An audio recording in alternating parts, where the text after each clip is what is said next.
Hello दोस्तों, मैं doctor अनुराग। बच्चों के पेट के दर्द के इस सीरीज को कंटिन्यू करते हुए आज हमारा तीसरा वीडियो रिलीज हो रहा है। अभी तक मैंने आपको 5 वीडियोस का वादा किया था। पहला वीडियो हमने आपको बनाया एंड निकाला जिसमें मैंने बताया था कि बच्चों के पेट में दर्द होने का क्या कुछ कारण होता है। कुछ कॉमन कारण मैंने आपको बताया था एंड कुछ अनकॉमन रेयर कारण भी आपको बताया था।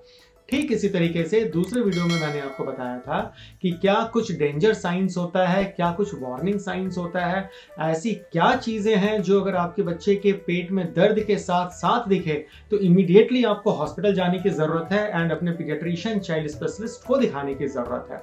आज इस वीडियो में जो आपका थर्ड वीडियो है, इसमें मैं आपको बताने जा रहा हूं कि कैसे पकड़ें कि बच्चों में जो पेट का दर्द हो रहा है वो किस कारण से हो रहा है। चौथा वीडियो जो आने वाला है उसमें मैं बताऊंगा कि कैसे बच्चों के पेट में दर्द अगर हो रहा है तो उसको ट्रीट किया जाए।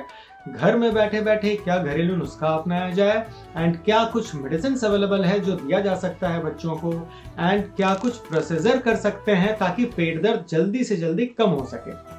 ठीक इसी तरीके से हमारा जो 5वां वीडियो होगा वो बहुत इंपॉर्टेंट होने जा रहा है आपके लिए, क्योंकि मैंने आपको पहले भी बताया है, एक बार फिर आपको याद दिला दूं कि बच्चों में पेट दर्द होने का सबसे कॉमन कारण 90 to 95% ऑफ बच्चों में मिलता है, that is functional pain abdomen.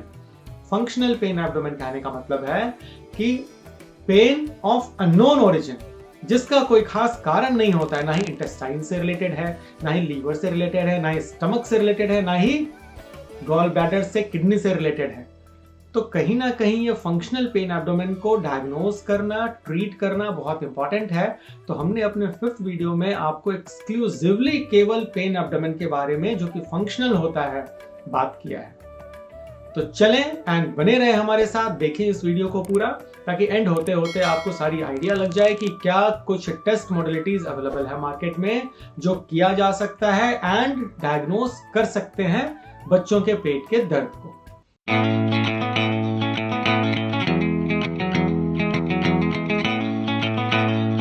बच्चों में पेन एब्डोमेन को डायग्नोज करने के लिए हिस्ट्री एंड फिजिकल एग्जामिनेशन बहुत ही इंपॉर्टेंट रोल प्ले करता है। तो सबसे पहले आपको हिस्ट्री में ये पूछना है बच्चे से कि पेट दर्द कैसा है और कब होता है, पेट दर्द कहाँ होता है। पेट दर्द कैसा है पूछने से मतलब है कि बच्चा बताएगा कि थोड़ा डल टाइप का पेन है, शार्प पेन है, बर्निंग पेन है, चुभता हुआ सा पेन है, कांस्टेंट पेन है जो पूरे दिन रहता है, या इंटरमिटेंट पेन है, अभी आया पेन 1-2-3 घंटे के लिए गायब हो गया, फिर वापस से पेन रिपीट हो रहा है, कोलिकी पेन तो नहीं है। तो ये कुछ कैरेक्टर इंपॉर्टेंट है जो आपको पूछना पड़ेगा हिस्ट्री टेकिंग के समय में। दूसरे पॉइंट में देखना होता है ड्यूरिंग एग्जामिनेशन कि पेन कहाँ पे बच्चा लोकलाइज कर पा रहा है।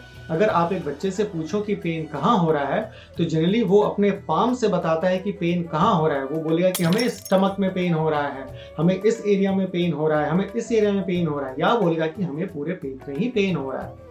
कभी कभी अगर आप बच्चे से पूछो तो वो पॉइंट करेंगे अपने इंडेक्स फिंगर से एंड बोलेंगे कि हमें यहीं पर पेन हो रहा है, सुबह भी यही पेन था, दोपहर भी यही पेन है, रात में भी यही पेन है। तो सबसे पहले आपको हिस्ट्री टेकिंग में एंड फिजिकल एग्जामिनेशन में इस चीज को तय करना जरूरी है कि किस टाइप का पेन है एंड कहाँ पे पेन हो रहा है, क्या कारण है ये कहाँ पे पेन होने का। इसके लिए आपको ये जानना जरूरी है कि हमारा जो एब्डोमेन है, एब्डोमेन के अंदर कुछ वाइटल ऑर्गन्स होते हैं जो पेन का ओरिजिन हो सकता है। कौन कौन से वो ऑर्गन्स हैं देखें जरा सा।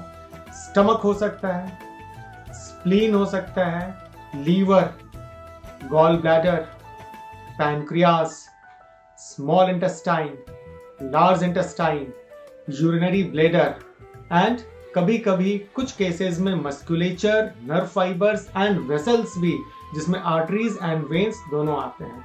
तो जब आपने देख लिया कि एक एब्डोमेन के अंदर इतने सारे ऑर्गन्स हैं तो इस एब्डोमेन को जनरली 9 क्वाड्रेंट्स में बांट दिया जाता है, जो मैंने अभी आपको स्क्रीन पे डिस्प्ले कर रखा है।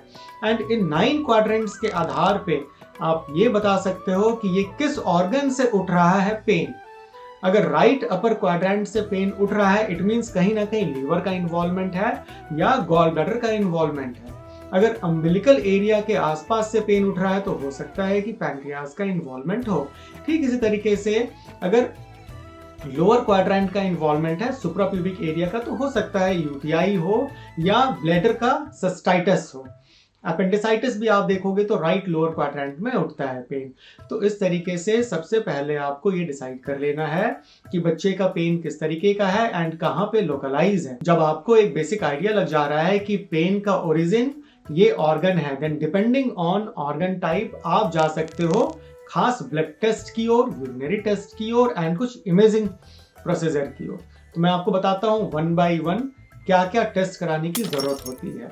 सबसे इंपॉर्टेंट है CBC, that is complete blood counts, hemogram भी इसको बोला जाता है। देन LFT का रोल है, LFT means liver function test. Liver function test में आपको दिख जाता है ट्रांस अमाइनेजेस बढ़ा हुआ है या नहीं बढ़ा हुआ है, अल्कलाइन फॉस्फेटेज रेज्ड है या नहीं है। ये शो करता है कि कहीं ना कहीं लीवर का इन्वॉल्वमेंट हो गया है। कुछ केसेस में जहाँ पे हेपेटाइटिस होता है वहां पे सीरम बिलिरुबिन भी आपका धीरे धीरे रेज हो जाता है। LFT करने के बाद आप जाते हो रीनल फंक्शन टेस्ट की ओर। तो रीनल फंक्शन टेस्ट में आपको यूरिया एंड क्रिएटिनिन का वैल्यू देखना होता है। ये तय करता है कि कहीं आपका किडनी तो इन्वॉल्व नहीं हुआ है, कहीं किडनी की वजह से तो नहीं हो रहा है पेन एब्डोमेन। ठीक इसी तरीके से यूरिनरी इन्वॉल्वमेंट के लिए आपको urine routine and urine culture भी भेजना पड़ता है। तो पेशाब का टेस्ट कराना ना भूलें, सुबह सुबह का पेशाब भेज दें, मिड स्ट्रीम भेजनी होती है एंड फर्स्ट यूरिन को भेजनी होती है। इसके बाद कुछ और टेस्ट की ओर बढ़ें तो पैनक्रियाज से रिलेटेड खासकर serum amylase and serum lipase को करना ना भूलें। कुछ और हायर टेस्ट की ओर अगर आप बढ़ेंगे तो आपको इमेजिंग स्टडीज करानी होती है, खासकर एक डायरेक्ट एक्सरे करा लेना होता है पेट का, ये देखने के लिए कि कहीं मल्टीपल एयर फ्लूइड लेवल तो नहीं है, कहीं गैस अंडर डायफ्राम तो नहीं है। कहने का मतलब कि कहीं कोई एक्यूट इमरजेंसी तो नहीं है बच्चे के साथ, कोई perforation of the intestinal wall तो नहीं है, या कहीं कोई ऑब्स्ट्रक्शन, इंटेस्टिनल ऑब्स्ट्रक्शन तो नहीं हुआ है। तो इन चीज़ों को आपको एक्सक्लूड कर लेना है। फिर आप अल्ट्रासाउंड कराने बैठो। अल्ट्रासाउंड में आपको दिख जाएगा लीवर का इन्वॉल्वमेंट है या नहीं, पैनक्रियाज का इन्वॉल्वमेंट है या नहीं। कभी कभी अपेंडिसाइटिस भी नजर आ जाता है आपको अल्ट्रासाउंड में। हालांकि अल्ट्रासाउंड बहुत ही स्पेसिफिक नहीं है अपेंडिसाइटिस को पकड़ने के लिए, बट प्रोब टेंडरनेस से आप एक आइडिया लगा सकते हो कि हो सकता है ये अपेंडिसाइटिस का केस हो। कुछ और हायर टेस्ट आप कराना चाहते हो तो CECT एब्डोमेन भी कराया जा सकता है। CECT एब्डोमेन में आपको हर चीज क्लियरली नजर आएगी, लीवर का इन्वॉल्वमेंट है या नहीं, कहीं किडनी स्टोन तो नहीं है, पैनक्रेटाइटिस तो नहीं है, कहीं स्प्लीन से रिलेटेड कोई प्रॉब्लम तो नहीं दिख रही है। तो ये कुछ इमेजिंग हो गई।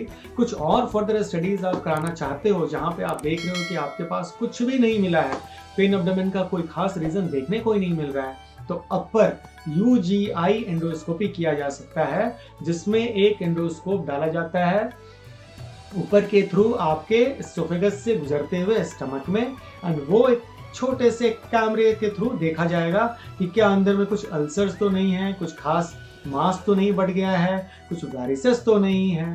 ठीक इसी तरीके से नीचे के रास्ते जहां से पॉटी होती है रेक्टम पर रेक्टली कोलोनोस्कोपी भी किया जा सकता है, ये देखने के लिए कि कहीं लोअर डाउन कोई लीजन तो नहीं है।